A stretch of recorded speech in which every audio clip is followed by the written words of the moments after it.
할렐루야. 네. 자, 오늘 이 시간 우리 주님께 나오신 저와 여러분들을 환영하며 축복합니다. 자, 오늘 이 시간을 통해서 이렇게 선포되어지는 귀한 말씀을 통해서 세임 얻으시고요. 언제나 믿음으로 한 걸음 한 걸음 우리 주님만 바라보며 나아가시는 저와 여러분들이 되시기를 간절히 바랍니다. 좀 오래된 이야기인데요. 저희 집 둘째 저기 앉아 있는데 둘째 영훈이가 사실 다른 아이들에 비해서 어린 시절에 성장이 굉장히 늦었어요. 그래서 뭐 생일이 뭐 12월 20일 생이니까 생일도 늦는 것도 있었지만 그 아이들, 뭐 생일도 비슷하고 또 나이도 같은 그런 아이들과도 비교해 보더라도요. 동년배 아이들과 비교해 보더라도 성장이 좀 많이 늦어서 그리고 키도 좀 작았고요. 그리고 말도 좀 많이 늦게 튀었고요. 그랬던 이제 기억이 있습니다. 그래서 어린 시절에 한 4살, 5살쯤 되었을 때 그 기억을 떠올리게 되어지면 그 당시에 큰 아들인 정훈이가 그 나이가 되었을 때는 아이가 똘똘하고 말도 잘하고 그래서 뭐 대화하는데 전혀 어려움이 없었는데 이상하게 둘째 영훈이는요 그 나이가 되었을 때 보니까 솔직히 한참 동안 좀 귀를 기울여야지 겨우 알아듣는 경우가 사실 많이 있었습니다. 말이 굉장히 늦어서 굉장히 어눌했었어요. 어느 날 제 집사람이 저희 집 이제 아이들을 이제 데리러 이제 어린이집에 가게 되었는데 저희 집 막내 영훈이가 나오길래 제 영훈에게 뭔가 좀 말을 좀 걸어주고 싶어서 아 영훈아 오늘 뭐 먹었어? 라고 물어봤습니다. 그랬더니 영훈이가 이렇게 대답을 했대요. 선생님이 먹었어요. 이렇게 대답을 했대요. 그래서 원래 TV 프로에 보면은 그런 거 있잖아요. 아이들 뭐 이렇게 뭐 이야기만 듣고 나서 그게 뭔가 이렇게 맞히는 그런 프로가 있는데 마치 그게 연상이 될 정도로 갑자기 아이가 선생님이 한참 있다가 먹었어요 이렇게 대답을 했대요. 그래서 도대체 이게 무슨 말인가 몰라가지고 이게 무슨 소리야? 라고 있는데 옆에 있던 어린이집 그 원장님이 이제 해석을 해주시는데 그때서 이제 무슨 의미인지 알았다고 합니다. 어떤 의미인 것 같아요? 선생님이 먹었어요. 그날 어린이집에서 점심으로 하이라이스를 해준 모양이에요. 근데 자 그것을 선생님이 맛있게 막 잘 비벼가지고 그것을 맛있게 먹었다는 이야기였습니다. 영훈이는 그날 먹은 이 하이라이스가 굉장히 맛이 있었던 모양이에요. 그래서 엄마가 이제 막 물어보니까 보자마자 한다는 이야기가 선생님이 먹었어요 라고 이렇게 대답을 했던 것이었습니다. 자 이렇게 어린 아이들과 함께 대화를 할 때는요 참 재밌는 것이 무엇이냐면 아이들은요 앞뒤 다 잘라버리고 정말 핵심적인 말만 딱 한다는 점입니다. 그것도 자신의 언어로 발음도 좀 어눌하게 희한하게 하면서 그렇게 부모님이 아닌 정말 그 아이에게 관심이 없는 아이들 사람은요 도저히 알아들을 수 없게 말을 합니다. 그런데 그 말을 잘 알아듣는 사람들이 있습니다. 바로 누군지 아세요? 바로 그 아이에게 관심이 있는 사람이에요. 그 아이를 사랑하고 그 아이의 입장에서 무슨 말인지 귀를 기울이면서 기다리면서 정말로 들으려고 노력하는 사람은요 그 아이의 말을 알아듣습니다. 그래서 도무지 나는 이 아이가 도대체 뭐라고 이해하는지 도저히 모르겠는데 그 아이의 부모는요 그 얘기를 알아들을 수가 있어요. 그리고 그 아이를 정말로 사랑하는 그리고 가르치고 있는 그 어린이집 선생님이나 유치원 선생님들은요 또 그 이야기를 알아들을 수가 있는 것입니다. 이처럼요 어느한 말도 관심이 있고 사랑하면 그 아이를 사랑하면 들립니다. 왜냐하면 사랑하는 만큼 상대방을 이해하기 때문이에요. 그 아이의 입장에서 그 아이를 사랑하기 때문에 한 번 더 생각해볼 수 있고요. 그리고 그 아이의 몸짓과 행동과 말투를 보면서 그 마음이 정말 그 아이의 마음을 금방 이해할 수가 있는 것이거든요. 그렇다면 반대로 생각해 보자고. 만일 상대방을 이해하는 것을 내가 하지 않고 그것을 그친다면 그건 어떤 의미일까?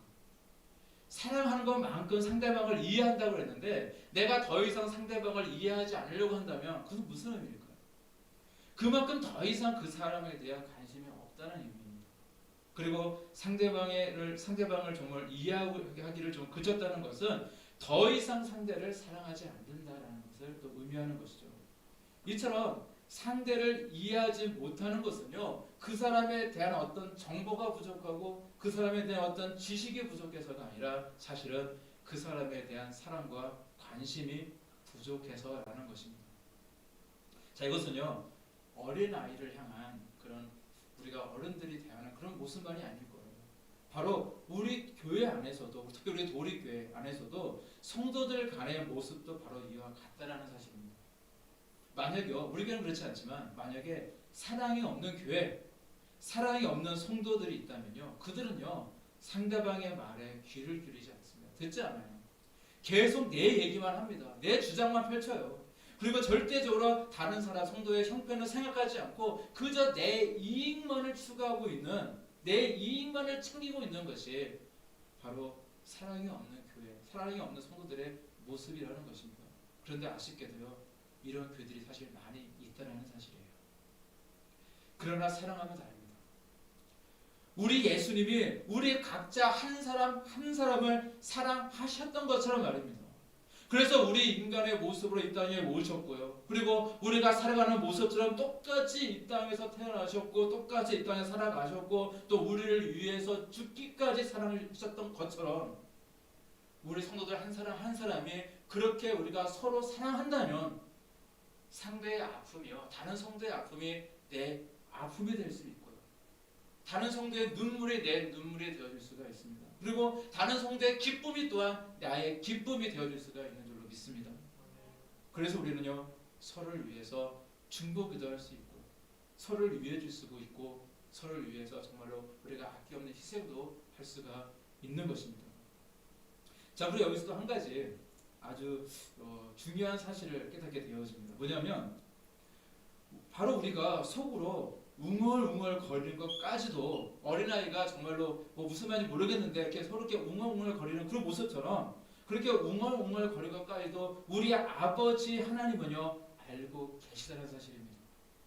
4절 말씀에 이렇게 말씀하고 있어요. 여호와여 내 혀의 말을 알지 못하시는 것이 하나도 없으시니이다 라고 기록하고 있거든요. 우리 하나님은요 지금도 우리가 웅얼거리는 소리까지도 다 듣고 계시다는 사실입니다. 그만큼 항상 내 말에 귀를 기울여주시고 계시고요, 내 말에 귀를 정말 듣고 계시다는 거예요. 왜입니까? 바로 나를 사랑하시기 때문입니다. 나를 사랑하시기 때문에 나의 말을 듣고 계시다는 겁니다. 이 사실을 믿으시기를 바랍니다. 따라서 우리 하나님께 간구하기를 멈추지 마시기 바랍니다. 하나님이 내 기도를 안 듣고 계신 것 같아, 이런 이야기를 하셔는 안 된다는 거예요. 함부로 우리 하나님을 판단해서는 안 된다는 것입니다. 왜냐하면 하나님은요 다 듣고 계시거든요. 언제나 우리가 아무리 작은 목소리로 정말 이야기한다 할지라도 다 귀를 기울이고 듣고 계시는 하나님이라는 사실을 믿으시기를 바랍니다. 따라서 절대 포기하지 마시고요, 절대 낙심하지 마시고요, 하나님께 기도하시고요, 끝까지 기도하시고요, 우리 하나님을 믿고 의지하며 살아가시는 저와 여러분들이 되시기를 간절히 바랍니다. 이렇게 우리는요 우리를 사랑하시는 우리 하나님에 대해서 특별히 오늘 다윗은 오늘 읽으실 말씀을 통해서 특별히 시편 139편 1절 말씀에서 이렇게 고백하고 있어요. 여호와여 주께서 나를 살펴보셨으므로 나를 아시나이다 라고 말씀하고 있습니다. 자, 이 말씀을 고백하고 있는 이 다윗의 모습은요 평온한 정말 형통한 다윗의 모습이 아닙니다. 고난 중에 있던 다윗이었어요. 사울왕이요 자기를 죽이겠다고 군대를 풀어서 눈을 시퍼렇게 뜨고 찾고 있던 그때에 도망자의 신분일 때 고백했던 시가 바로 오늘 말씀이거든요. 저도요 과거에 제가 이제 그렇게 안 보실지 모르지만은 제가 이제 시로 이제 등단했던 이제 경력이 좀 있습니다. 그래서 저도 무린이기도 해요. 무린인데 시인인데 저도 시를 쓸 때 언제 주옥 같은 그런 작품이 나오게 되냐면요, 저의 삶이 좀 고될 때, 내가 제 삶이 좀 힘들 때, 그때 사실은 주옥 같은 작품이 나옵니다. 특히 내가 고난 중에 있을 때, 그리고 그 고난을 내 믿음으로 정말 이기려고 내가 발버둥 치고 있을 때, 그때 정말로 아주 주옥 같은 작품이 나오거든요. 이게 바로 시를 잘 쓰는 비결입니다.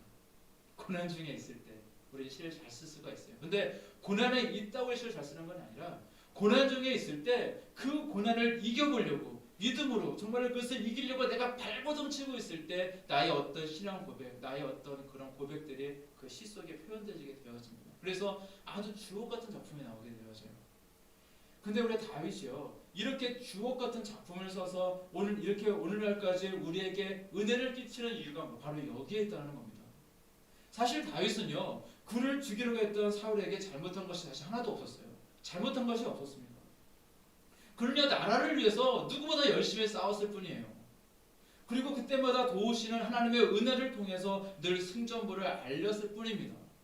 늘 가는 곳마다 우리 하나님께서 형통케 하셔서 그는 늘 승리했고, 자, 이것은요, 국가를 위해서도 사실은 이 다윗을 죽이려고 했던 이 사울 왕에게도요, 굉장히 좋은 일이었습니다. 그랬더니 그는 고난을 당해야만 했습니다. 그랬더니 그를 시기하고 질투했던 사울 왕으로 인해서, 사울 왕을 피해서 그는 도망자의 인생을 살아갈 수밖에 없었습니다. 사실 이것은요, 오늘날 우리의 모습과 많이 닮지 않았습니까? 어떤 것 같아요? 저는 그저 열심히 예수님을 믿었을 뿐입니다. 저는요, 그저 우리 주님의 말씀에 순종하며 살기를 원했고, 그래서 순종하자고 했고, 그래서 열심히 기도했고, 누구보다 열심히 살아왔는데 고난 중에 계십니까? 한번 다윗을 보시길 바라요.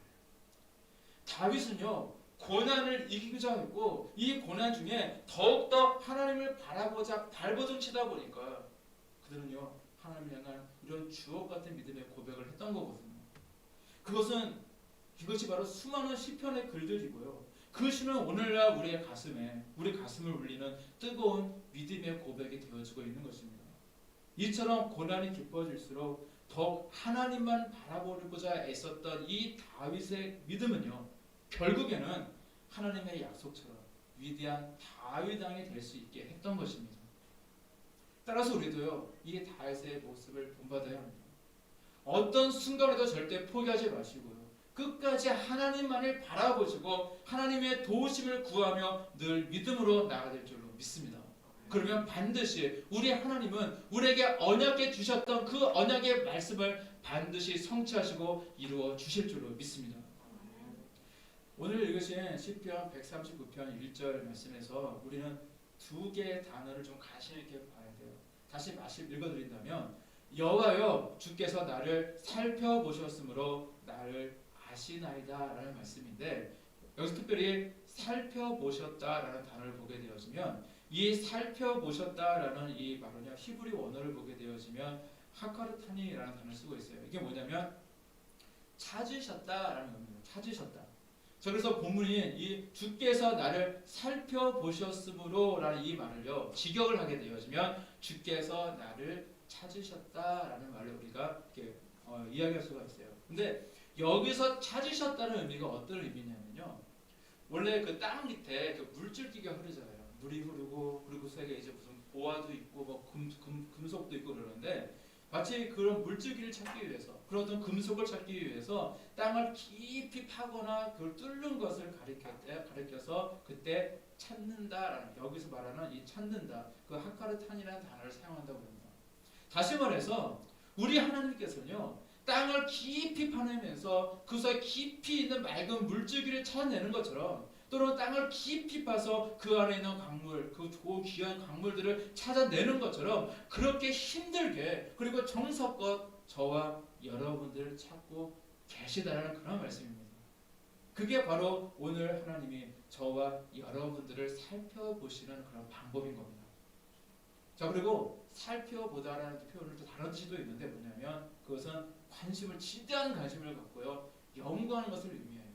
과학자들이 뭐 하나님 가지고 막 연구하는 것처럼 그렇게 연구하는 것을 의미합니다. 그래서 우리를 살펴보신다는 말은요, 바로 우리를 그렇게 연구하신다는 거예요. 이처럼 사랑하면요, 모든 것이 궁금해집니다.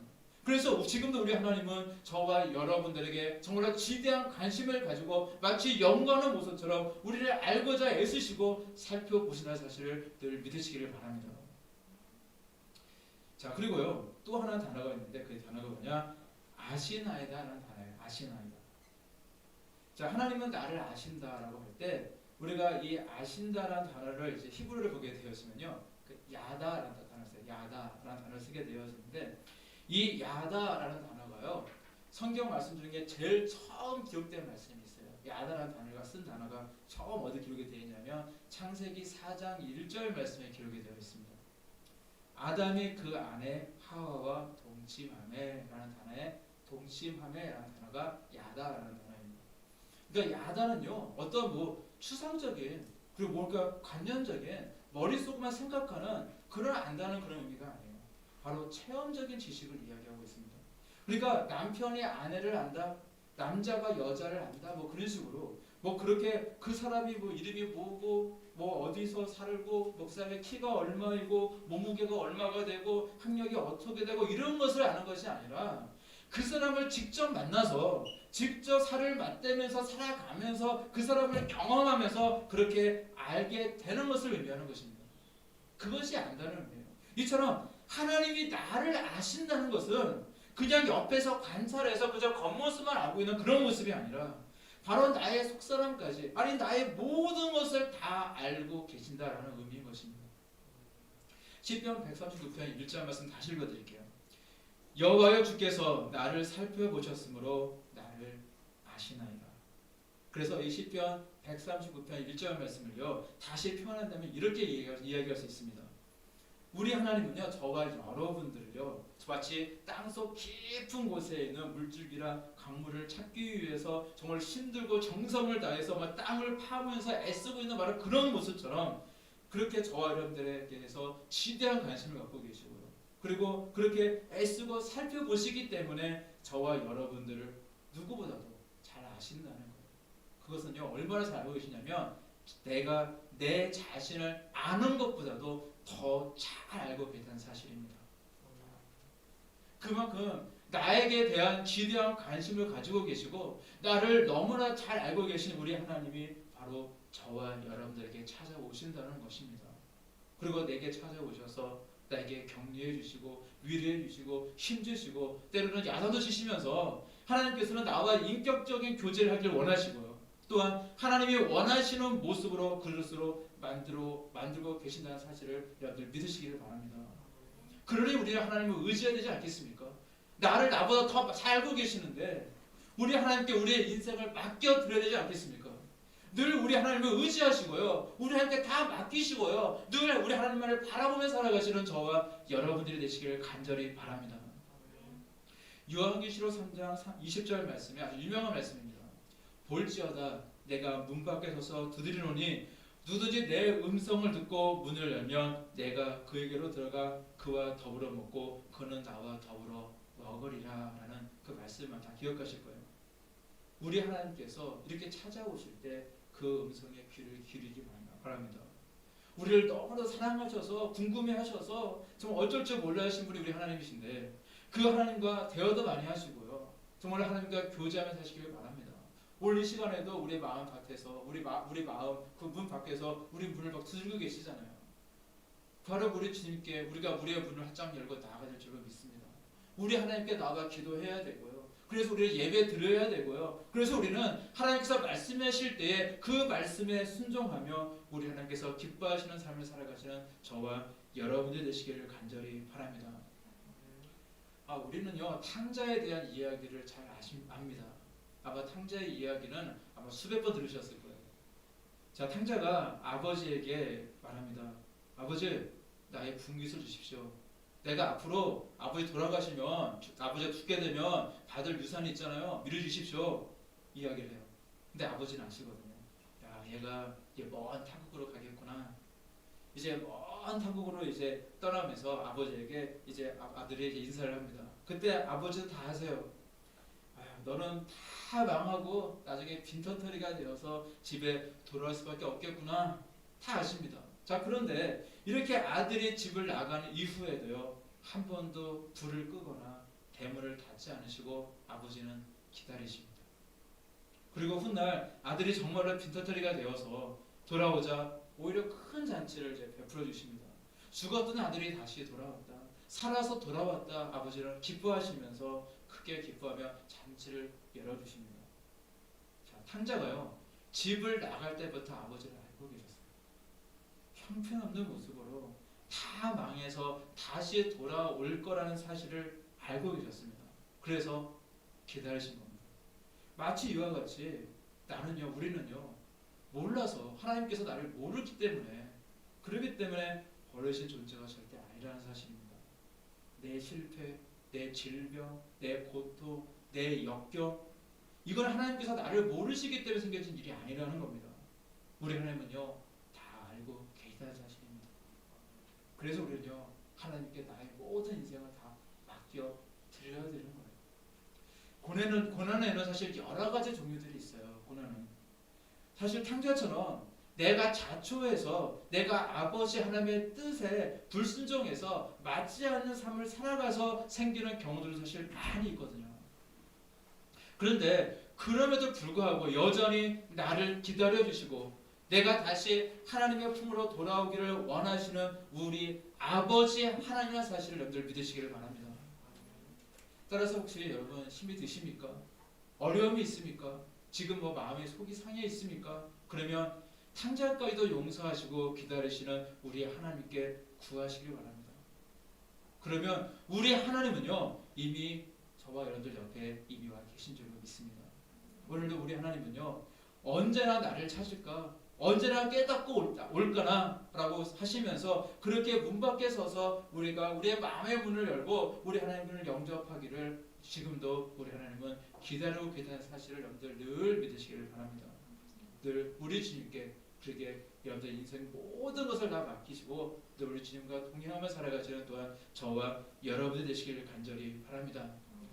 자, 오늘 성경 말씀을 통해서 고백하고 있는 이 다윗은요 사실 여러 차례 그 인생의 흑암을 경험했던 인물입니다.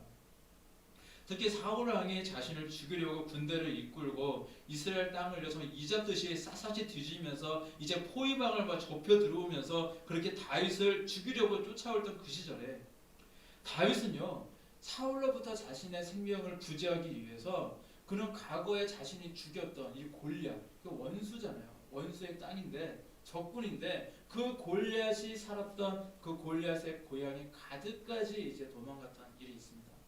이스라엘 땅에만 있으면 잡히게 생겼으니까 계속 도망가다 보니까 이제 블레셋 땅까지 넘어가게 되어진 거예요. 자, 그래서 어쩔 수 없이 살려고 그 적군의 땅까지 도망치며 갔다 온 것인데 혹시나 여기서 나의 망명을 받아주지 않을까라는 기대를 가지고 간 것인데 자, 그곳에 가보게 되어지니까요. 분위기가 심상치 않습니다. 블레셋 사람들이요 자신이 다윗인 것을 금방 알아챘고요. 이러다가는 자칫 개죽음을 당할 수 있겠다라는 그런 위기감이 흘리게 되어져요. 그래서 다윗은요 거기서 어떻게 했냐면 자신의 목숨 하나를 구제하기 위해서 정말로 미친 척을 하면서 미친 행세를 하면서 살고자 몸부림을 쳤습니다. 수염에 그 긴 수염에 침을 막 지지지 흘리면서요. 성문 문짝에다가 막 미친년처럼 막 아무 글자를 알고 짝짝거리면서 누가 봐도 영락없는 미친년처럼 행동을 했어요. 그런 그 시간을 통해서 낮아짐을 배우게 되었습니다. 그렇게 비굴하게 자신의 한 목숨을 부지해야만 했던 연약함, 자신이 얼마나 연약한 존재에 대해서 그들은 깨닫고 있었고 철저하게 경험했던 것입니다.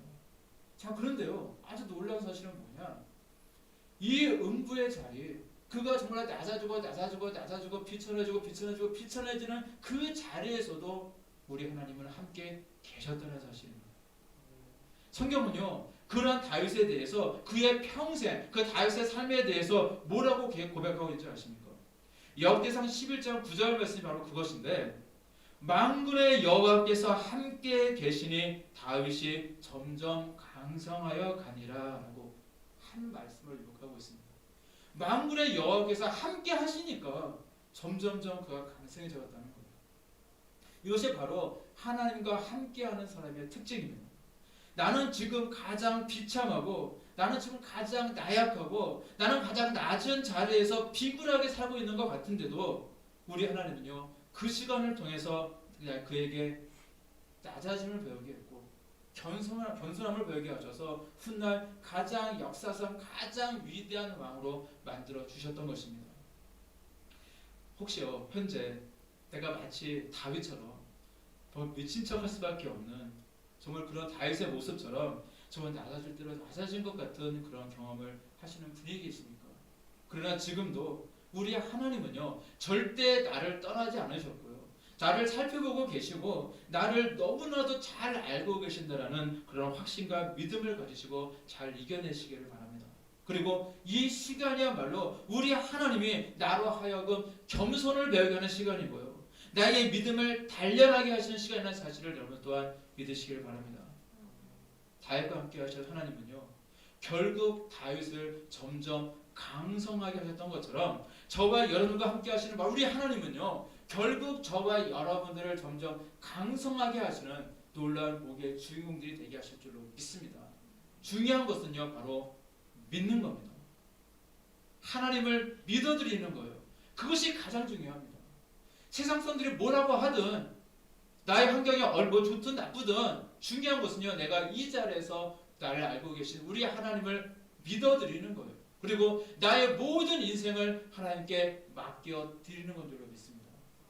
우리가 이런 믿음을 가지시고 언제나 나를 사랑하시고 나에게 지대한 관심을 가지고 계시고 나를 너무나도 잘 아시는 우리 하나님을 의지하며 늘 믿음으로 나아가셔서 늘 끝까지 우리 하나님을 바라보며 나아가시는 또한 저와 여러분들이 되시기를 우리 주님의 이름으로 간절히 축원합니다. 기도하시겠습니다.